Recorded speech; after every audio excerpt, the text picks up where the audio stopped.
Good morning, everybody, and thanks, Sibongile, for the very nice introduction. Some of you may have seen this. I was asked last year to do this presentation at the Nutrition Conference in Stellenbosch. So I do apologize if this is the second time, but Lucia is very determined to push the agenda for a national dietary intake study for South Africa. So I was quite happy to do it again. So the title of this presentation is on the dietary intake of school children in South Africa, and it's just a review of dietary studies that were done between 2000 and 2015. It has been published, if you are interested in reading it in a little bit more depth, in Nutrients in 2016, and it basically has the same title as this presentation.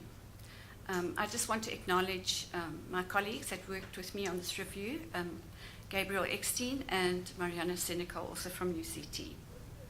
And also to say thank you to ILSI because they gave us funding for, mainly for doing the review process, and the field worker who helped us with that. Okay, so to motivate why we actually decided to do that was the fact that school children are very vulnerable, in a sense that they are going through a rapid growth stage, and also the fact that they are eating a lot of food away from home, because up till school time they're mainly eating at home, under the care of their mother usually, or both their parents. But once they go to school, they're there for a long period, and very often they have a number of meals throughout the day also at the school. So we also know that very often school children make more poorer food choices because they are not under guidance anymore. They can choose for themselves if they have the money to buy what they want to buy. And frequently they tend to choose certain food items that we would, as people in the nutrition profession, would not always want them to choose. And very often they're very high in fat and in salt and also very sweet. So what we typically call the energy dense type of products, and poor in micronutrients. So this can lead to problems in terms of them becoming overweight or obese, in terms of the nutrient energy dense foods, and also it can also lead to some micronutrient deficiencies in terms of them not eating a lot of other things that we would like them to eat, like fruit and vegetables, for example. Okay, so these are just a few slides that we took at some of the studies that we did at school, and we were quite shocked actually, because at some of the high schools some of the children were actually phoning up for pizzas and hamburgers and things like that, which were then delivered at the school. So the whole school climate has changed quite a lot over the past decade, and these are some of the items that we took photos of. Also, some of these food items in some of the more disadvantaged areas, they not only have a tuck shop at the school, but they also have vendors sitting sort of just outside the fence or by the gates. So, and very often when we speak to the principal or some of the teachers, and we say, but we try and encourage them, of course, to sell better foods at the school when they have a tuck shop. And they say, but what's the point? Because they'll just go to the school fence or the school gate and they'll buy what they really want to eat. So it is quite a complicated situation and very challenging for people that want to encourage children to eat healthier. Unfortunately also, we know that most schools or many schools don't have a policy regarding what they're actually allowed to sell at the school.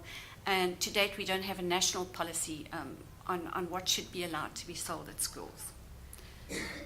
Just as a few more items that we found, very popular items, and of course the inevitable sweets and chocolates and eclairs and donuts and chips and sweet soft drinks. Okay, so we also need to consider not only in terms of what the children are eating, but also the fact that a large percent of the population are unemployed. In fact, at the time we did this, it was 29%. So a lot of children it's not just about what they eat at school, but it's also the fact that they are living in homes where it's not a lot of money, and in fact, many of the homes may be food insecure. So the children are also vulnerable not only to overnutrition, but also to undernutrition, and also to, as I mentioned, micronutrient deficiency. So both over and undernutrition, what we call the malnutrition, the wrong nutrition, are common. And it's been mentioned a few times here already this morning, obesity is increasing, and not only in adults, but also in children. So it's really important for us at this point to take note of the fact that we don't have large studies which have looked at what children are eating, not only at their homes, but also what they are eating at the schools. And because over time you need to have surveillance so that you can see what the trends are, what new foods children are eating, and how they're actually changing their behavior with regard to their eating behavior specifically. So in 1999, there was the first nutrition food consumption survey. Then it was repeated in 2005, but the 2005 study unfortunately did not look at dietary intake. They only looked at the nutritional status of children. But from the 1999 study, they found that there were a lot of nutrients deficient in the diet. Not only nutrients, but also a lot of children were energy deficient. The micronutrients were calcium, iron, zinc, and the other ones mentioned there, some of the B vitamins, vitamin C, and vitamin A, of course, and then folate, which, sorry, I forgot to add to the slide. So these micronutrients were those where the children had intakes less than 67% of the RDA. And at that time, most researchers working in the dietary field were using the RDA to measure the intake of nutrients against, to see whether they were actually meeting their needs. And since for the last decade or so, people have know that those are not the best ones to use. It one should rather use the estimated average requirements, the EARs in other words, because they are aimed at looking at larger groups of people. We now know that we should use the RDA when we're looking at individual problems and individual people to look at their nutrient intakes. So the cutoff points that were used in the National Food Consumption Study, they used 67% of the RDA as a cutoff point. And some of the EARs are actually lower than that. So we think that there was some overestimation of micronutrient deficiencies in the National Food Consumption Survey, merely by the fact that they used that cutoff, the 67% of the RDA. And so it's also very important for us now to establish another baseline where we can see not only what people are eating, but also how many are actually not meeting their requirements. Okay, to look at nutritional status in 1999, the national prevalence for stunting then was 25.5. The national prevalence for underweight was 12%, and obesity was 17%. And this is in children between 1 year and 9 years old. So you'll see prevalence of stunting was extremely high. And about in the last 30 days, I think, if I remember correctly, the new SA Demographic and Health Survey results, a summary of them have been released. So that's the very latest information now available, because the study was actually done last year. So we have data now from 2016, which supersedes the Sanhains, which was done in 2012. And I was actually quite horrified to see that the prevalence of stunting in children was 27%. So it could be because of the age ranges that were a little bit different. But to me, that was really, really high, and I didn't expect to see that after, so many years. However, the prevalence of underweight was around about 5 point something, closer to 6%, which has come down, is half of what it was. So it appears that it's still that long chronic energy deficiency, which is the one thing that leads to stunting, and not the acute type of malnutrition where people are very severely hungry over a short period of time. And studies prior to 1999 have also demonstrated vitamin A, and iron deficiencies in blood samples of school children. And I think it was Wadia that mentioned earlier that they also found that there's still deficiencies of iron and vitamin A are still quite prevalent. Okay, and these are just, I'm sorry, I don't have a pointer, but I think if you look at the blue, you'll see the blue one is the national food consumption in 2005, and then the San Haynes is actually 2012, not 14. Apologies for that. And you'll see if you look at the two that it seems that in these children, they're 1 to 3 years old, that it actually went up a little bit over that period. However, if you look at the underweight, you'll see that it actually came down a little bit. In the next group, these are the 4 to 6 year olds. Once again, comparing the yellow one is the 2005. And then stunting appeared to go down in 2012. And the same was seen in underweight. So there were small differences. We now need to get the complete report on the DHS that was done last year, so we can look at and compare the specific age groups and see whether it's gone down more or whether that 27% is hanging in there over the whole group. So yeah, but that will be quite interesting to see. Okay, so the motivation for the study then was basically the fact that there hasn't been a dietary study, a national study, since 1999. And that's a long time ago, 20 years almost. So the aim of this study was, in lieu of there not being one, what could we do to see what children, school children particularly, what are they eating, what kind of intakes. And we were hoping to find that there are lots of studies in all the provinces which would give us that kind of information. And this was what ILSI was really after, because they thought before promoting a national survey, perhaps we should first look at what is actually out there. You know, how many studies have been done and what kind of results have been found. And I'm sorry, this may be a bit tiny, but it's really just, we looked at, we did electronic and manual searching of not only electronic databases, but also we also looked at grey literature, and we also phoned our colleagues at other universities to see if we could find information that was unpublished, such as, for example, a master's thesis or a PhD thesis which hadn't been published. And we did find a few. And these are all the different databases that we used. And we hand-searched the South African Journal of Clinical Nutrition, because we knew that a lot of local studies were published in there. And we took the year 2000 as our starting point, because that was right on after the 1999 study. Okay, so our inclusion criteria for the study was studies which used one of the following methods, either the 24-hour recall, the food frequency, a weighed dietary record, or a dietary history to record the children's nutrient intakes. And we were also interested in the foods that were eaten. We didn't just want to see what the nutrients were, we also wanted to look at what actual foods were they eating. And the participants in the studies were between 6 and 15 years old, and we only included those which had at least 30 participants in a group. In other words, if they were males and females, they had to be at least 30 girls in a group and 30 boys in a group. And we looked at results of energy and macro and micronutrients. We only excluded children. There were some studies where they looked specifically at diabetics or children with HIV. Those we excluded, and we also excluded ones with where participants were disabled. So what did we actually find? And actually, as I say, we were quite surprised. We expected there to be lots of studies out there.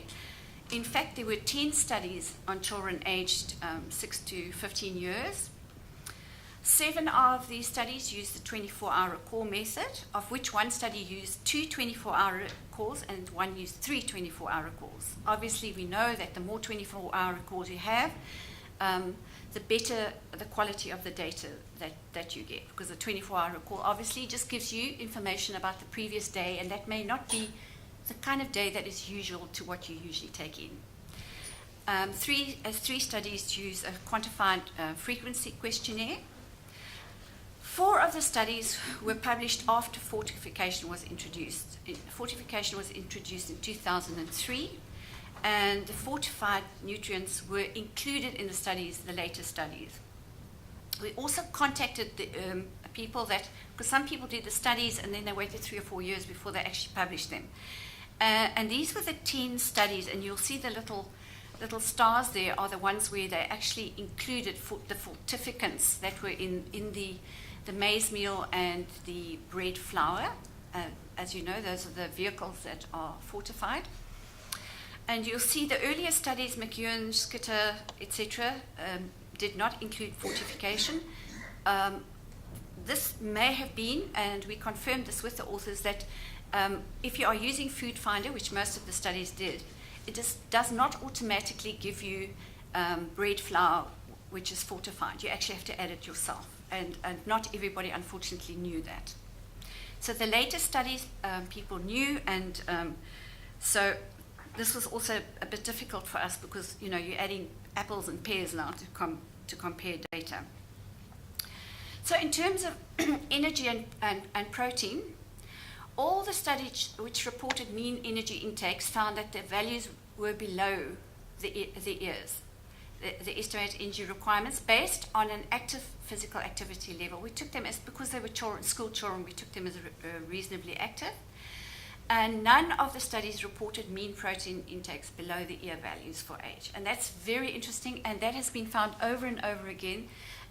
Children 6 years and above very, very seldom have protein intakes below their requirements, whereas it's much more common in the 1 to 3 year old group. In terms of the micronutrients, this first one is iron.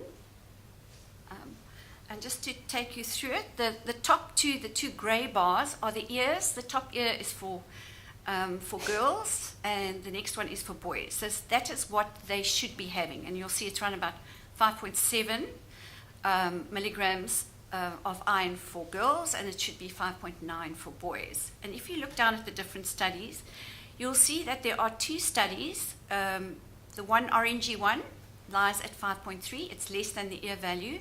And the other one is the Gauteng 2006 one. It's the blue one, which is much lower than the other ones. So those two studies indicated that the mean intakes found in those two studies, they had iron values below the intakes that were actually required. We then, as I mentioned, we also looked at studies which measured actual blood values of iron. And we found in the period that we're looking for that there was a study by Faber, and they looked at iron status of preschool children in KwaZulu-Natal, and they found that 54% were anemic, and 33% had depleted iron stores. Similarly, Mama Bola and them in 2006 found that 21% of 3-year-olds were anemic, and 32.9% had depleted iron stores. Now, 2001 was before fortification. 2006 was after fortification. So theoretically, the study done in 2006 should not have found those kind of values, because even though they were 3-year-olds, they were eating maize meal and they were having bread. So that is rather concerning. These values are for zinc. As you know, zinc is very closely linked to growth, and so it's a very important micronutrient. And if you look at the ear for girls and the ear for boys, you'll see it's around about 7 milligrams. And once again, you will see that most of the studies are over the 7, with the exception again of one in Gauteng and one in Gauteng in 2003. I've also added the national food consumption value there, which was 5.8. So the national food consumption survey was the one that they used as a basis for which nutrients they were going to fortify, which is one of the reasons why zinc was added. So once again, they haven't added the fortificants, so we don't know if those values actually would have still been as low if they'd added the values to their calculations. Okay, this is looking at vitamin A intake, and you'll see there that, once again, there are two studies that have very low values. There's one Gauteng done in 2010, and there's one also in Gauteng in 2003. So a lot of these studies have shown almost borderline values of low vitamin A. And as I've mentioned earlier on, Faber's study of 2001, not only did they find low iron values, but they also found low serum retinol values. However, in 2007, once again, fortification has been going for quite a while. They still found a 20% deficiency in 6 to 12 months old infants. Obviously, they would be eating less maize meal and bread than older children, so that is also something that one needs to consider. In terms of thiamine intake, it's not. It is a fortificant, but it's interesting to note that there were none of the studies showed any deficiencies, whether they were fortified or not. And this is also a finding which is quite common in studies done in South Africa. If we look at riboflavin, you will see extremely low values for most of the study, with the exception of one done in Gauteng in 2011. The reason why the riboflavin is very often so low is because of the low dairy intake in South Africa, and riboflavin is one of the main micronutrients in dairy products. And a lot of studies have shown this. Also, we have very low mean calcium intakes.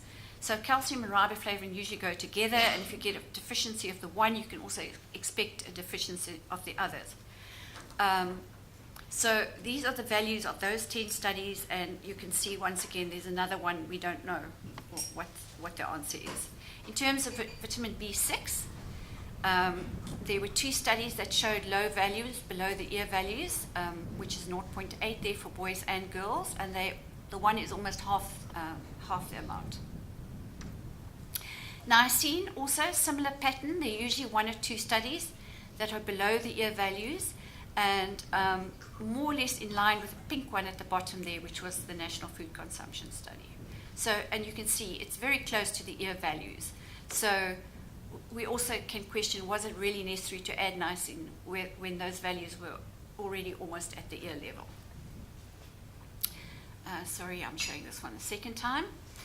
Okay, this is folate intake, and you'll see this is probably the micronutrient that has the most deficiencies in terms of, you'll see all the studies lie below this that have been done. The ear value is quite high. It's at 250 micrograms at least. And if you look at the studies, you'll see the closest one there was 242. The rest are all below, as was the intake for the National Food Consumption Study. So one can understand why fortification took place in this regard. Okay, the 2 studies that were consistently below the ears was one done by Alderwager and Tehran, and I actually asked them about fortification. They said no, they did not add it to the first study, but they did add it to the 2010 study. So the interesting thing about this is that they had smallish sample sizes, but within the range that we were looking at. But they were sort of in little areas, that, like little pockets. They weren't, a town or a distinct rural area. The one area was in Kwakwa, an extremely poor area with major problems with food insecurity. And the other area was an informal settlement in the Vaal Triangle. So, which kind of explains in a way why we found these kind of intakes. Okay. This is just to show you, and you'll see here on the left-hand side, this is from the National Food Consumption Study in 1999. And what we did was, we took the mean intakes of these nutrients, these micronutrients, that were found in the National Food Consumption Study, and we added theoretically the amounts based on the foods that they ate and the fortificants, the values that were added to the maize and to the bread. And you'll see the first one says on the left-hand side, urban fortified, and the one under it says urban unfortified. So urban unfortified would have been the National Food Consumption value, mean value, without the fortificants. With the one above it is fortified. That is by theoretically adding what they would have received in the amounts that they receive. And you can see the ideal intake would be 100% or above. We looked at nutrient adequacy ratio. So if they had a perfect 100%, they would have been meeting their mean adequacy ratio. You'll see, for example, iron there is in urban unfortified was 92%. Of what they were requiring, and in the rural unfortified it was 89%. Some of them, whereas if you look at the fortified, adding the fortificant, the big difference that it makes to the intakes. They go from 136 to right up to 151 milligrams. And the same with all of the nutrients. So theoretically, fortification should have made a big difference. But we have not followed up since the 2003 fortification took place. We have not done, again, a national study to see what has changed. Are people still eating, children specifically, are they still eating the same foods? Are they eating more? Are they eating different foods? Because we're only fortifying bread and maize. So, is that still relevant 20 years later? A lot has happened in the last 20 years globally, and it would affect South Africans as well. Okay, this is the few studies we found that they actually looked at foods in this review that we did. There was a study in Limpopo and Free State, and there were 2 in Gauteng, and they all used the 24-hour recall. The age of the children was varied between about 7 and 13 years. The reason we did this was to see in this period that we were interested in, are children actually eating still maize meal and bread? Is it still the most common thing that they're eating? And you'll see there in terms of maize, most of the studies was around about 98, 99%. One study in Gauteng, in a very, very urban area, it was only 34%. And the 24-hour being the day before they'd eaten, had been eaten. And the actual amount of maize meal, the one study didn't say how much the average intakes were, but the other 2 studies, the 3 studies did, and you'll see that it was pretty high. It was around about 400 grams cooked, right up to 600. The study in Gauteng, it was much lower. If you look at fortified bread, you'll see that it also mostly was around about 90%, the lowest being 45% in the Free State, but then they had a very high intake of maize porridge, mean intake of maize porridge. And the actual amount of bread eaten varied between 85 grams in the one study to 113 grams, 146 as being the highest. So it does appear, if you look at the actual foods that are eaten, that fortification should be working.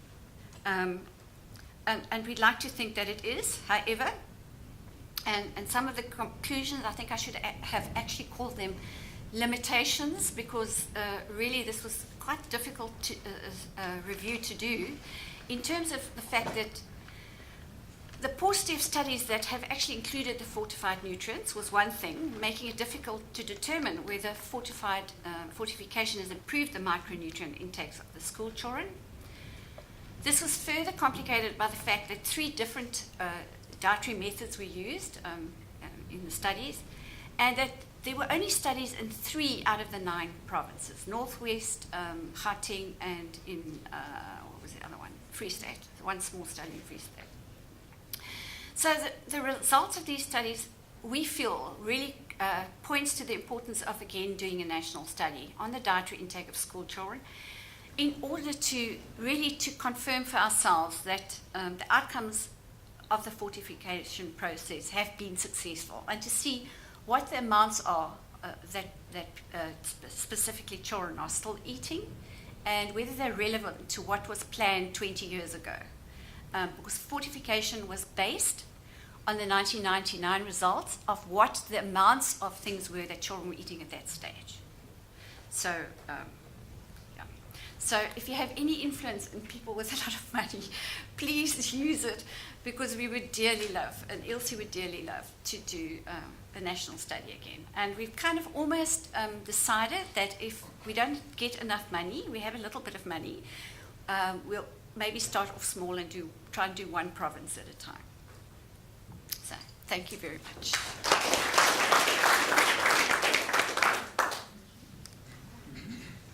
Thank you, Prof. There is time for 1 or 2 quick questions, and Prof won't be able to join us for lunch or for the panel. So if there's, again, burning questions, perhaps you can utilize the notepad to just put those down for us, and then we'll follow up. Prof, thank you for the presentation. Certain of the provinces and education departments have gone on with quite extensive feeding schemes at schools. Are there any studies subsequent to the 2003 and 11s that have shown any significant results in feeding scheme schools and non-feeding scheme schools in terms of the nutritional status of children? Because that, for us as food producers, is quite important. Where's the microphone? Oh, okay, got to stand here. There have been a few studies looking at feeding schemes, but as far as the ones that I know about are all have either they've looked at nutritional status, usually in terms of weights and heights of children, and they've also looked at the actual foods that are provided at the schools. So they don't do a comprehensive. I haven't seen any where they've done a whole comprehensive look of the child's intake for the day and how that fits into, how the school feeding fits into that. Most of them are just actually, I almost want to say were sort of checking to see what the actual foods were that were given at the schools. So, which is okay, because you would like it to be about a third of the intake if you're looking at, say, one meal a day. But it doesn't say anything about the rest of the day.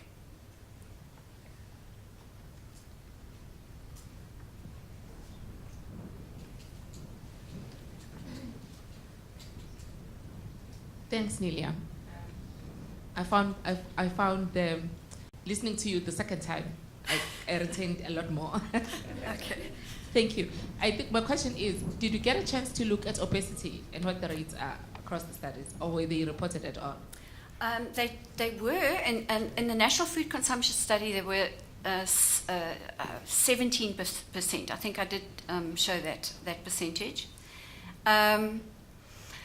But what was actually done was, if you just look at the values of the National Food Consumption Survey at the prevalences in the report, they're actually lower than what we did. Was we did a secondary data analysis because the national food consumption was oversampled for the poor. So we removed that. A statistician reanalyzed the data for us, and the figure that we actually got, the real figure was, as I say, 17%, which I think is around about where it's still, what do you all know? I think it's around about 17% now, isn't it, in children that age? Okay, but I think it doesn't seem to have changed that much, but I think within certain age groups it may have changed.